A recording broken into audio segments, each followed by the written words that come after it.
Men are supposed to protect women, not become them. And this may seem very, very straightforward, especially to all people in ages past. But today, I believe we fall into such a low of shirking male responsibility. We have abdicated all that man should be and instead are playing with all kinds of weird trans ideology that really didn't even exist until about 30 seconds ago. Today, we're going to talk about all this stuff as there's just massive vitriol in the internet and culture in general on people that are crying for, hey, trans rights, how could you victimize these? Why are you being so transphobic? How dare you not care about this community? And the other side of the debate saying, hey, you have no idea the destructive force that this trans ideology is doing. Quit grooming kids, all this stuff. And both sides are heated and upset. And we're going to dive straight into the fray and have a good conversation today. Welcome to the John Lovell Show, starting now.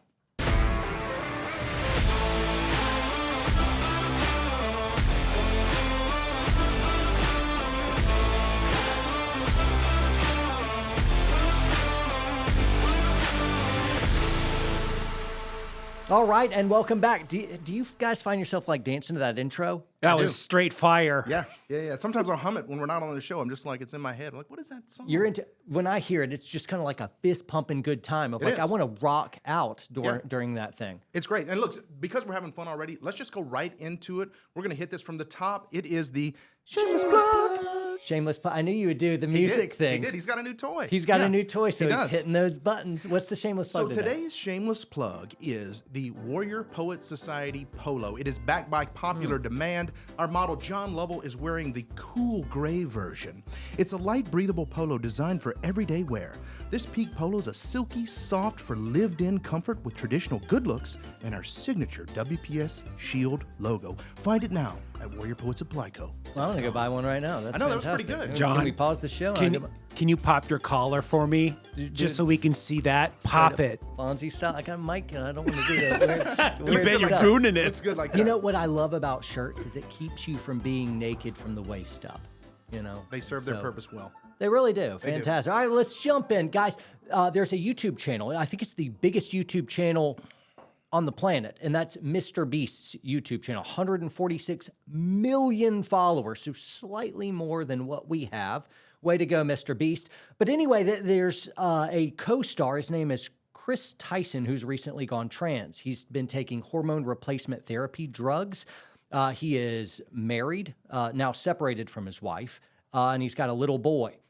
Now, since trans stuff is such a hot topic today, I wanted to basically use this story of Mr. Beast and his co-star recently going trans as a jumping off point to have a larger conversation, right? And so I really wanted to look at that. Now, there's a bunch of things we could look at, but given the size of Mr. Beast's YouTube channel and people watching and being influenced that, particularly young people, this is, that could really change some big pieces of culture.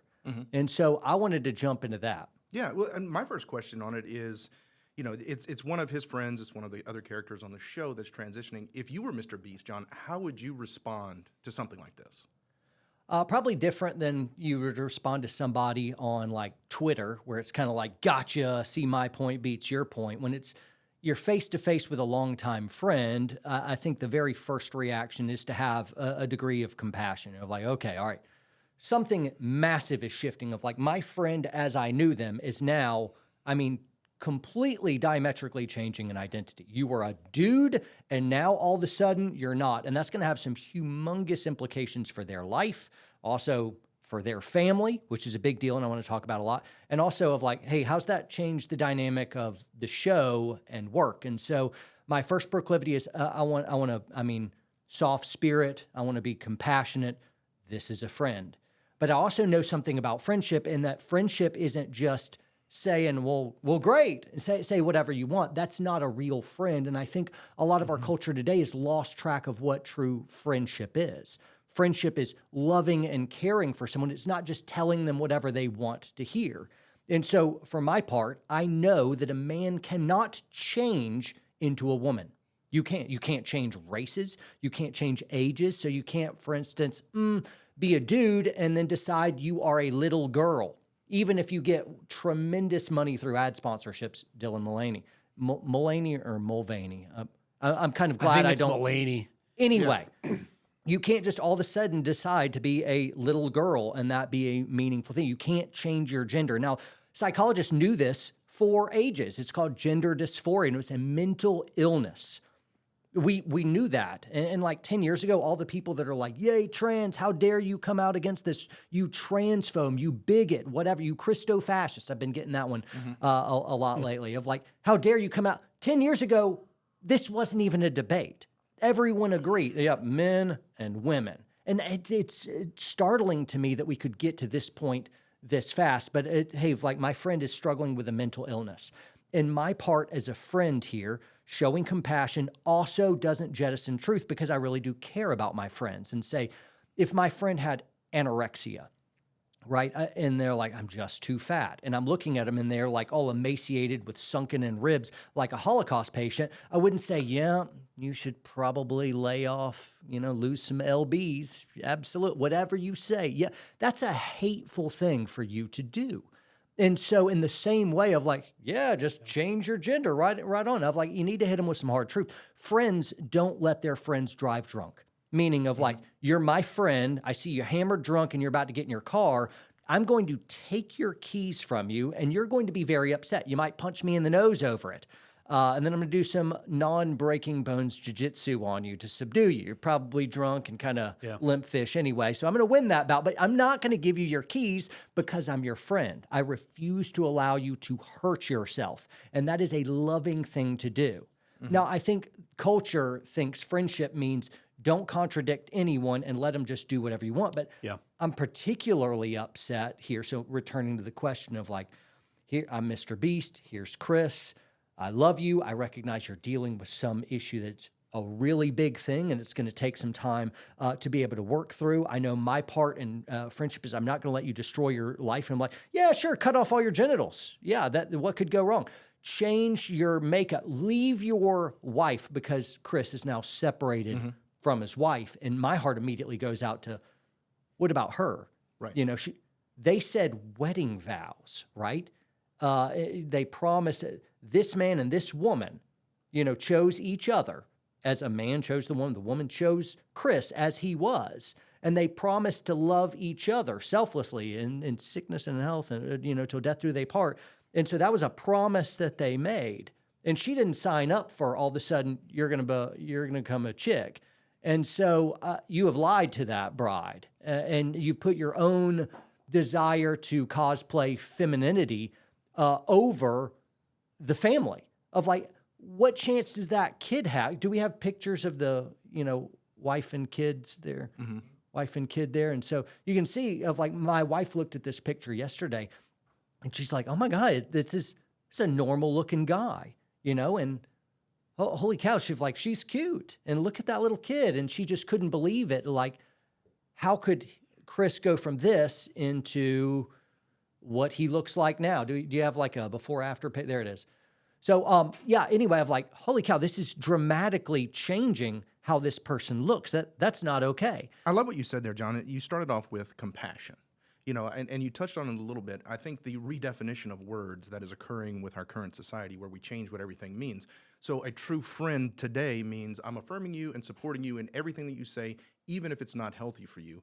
And that's not where I want my friends to be. I want my friends to come and tell me, hey, this isn't good. Hey, you're destroying your family. Hey, you're hurting others by this. Whatever that decision is. If it's because of alcohol or because of working too much or because I'm just not being a good, like whatever those things are, I want to have a friend that comes to me and says, hey, this is not good. That's a true friend to me. Somebody who just affirms everything I say doesn't love me. Hey, you know what though? Chris Tyson, to counter that, he recently tweeted, because someone said, about Jimmy Donaldson, who is Mr. Beast, that, Jimmy should speak up instead of letting his friend hurt himself. And so a person tweeted that to Chris Tyson, and his response was really telling, is that, no, bro, me and my friends, we are good. We are happy, helping each other become the best versions of ourselves and making tons of money. So that's his counter. So his to the, a friend doesn't let friend drive drunk. He wouldn't even say he's drinking. He would say that they're merely letting them pursue what is making them happy and making a ton of money in the process. And I think that's their value set. That's where they're trending with this. And this isn't the first time that Mr. Beast has been in this.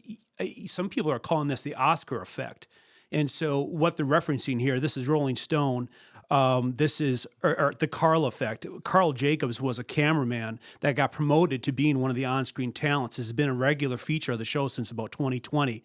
And Carl wears jewelry and has been painting his nails. And so some people are hypothesizing, and Rolling Stone hates this, is that it's like a virus, right? That is infiltrated their band, and now Carl's decisions is affecting Chris. And so Rolling Stone is, of course, saying no, that they don't believe that's so. But, I guess I wonder how much fetish do you put up with? Good question. There's part of me of all right, somebody wants to go do their own thing, whether it's cutting themselves up or identifying however they want. There's part of it is live and let live. You got the freedom to be able to do that. Go do whatever you want. But I noticed there was a picture I saw this morning where Chris's son is laying on the floor and he's wearing a pair of high heel shoes. And at first I'm like, all right, well, because he's doing the whole trans thing, now that's passing on to kids. And then I wanted to give him a little bit of slack because, hey, what kid isn't putting on mom's shoes? Yeah. And here's my dad's boots. Yeah. Yep. Yeah. And that's just, a kid being goofy of look, I'm wearing what. And so I didn't want to be too hard on that, but then I looked closer and it looked like those shoes were sized for the child. Of no way mom's fitting into those shoes. I don't believe those shoes belong to mom. I think dad, who's dealing with some weird gender stuff, is now passing that on to kids.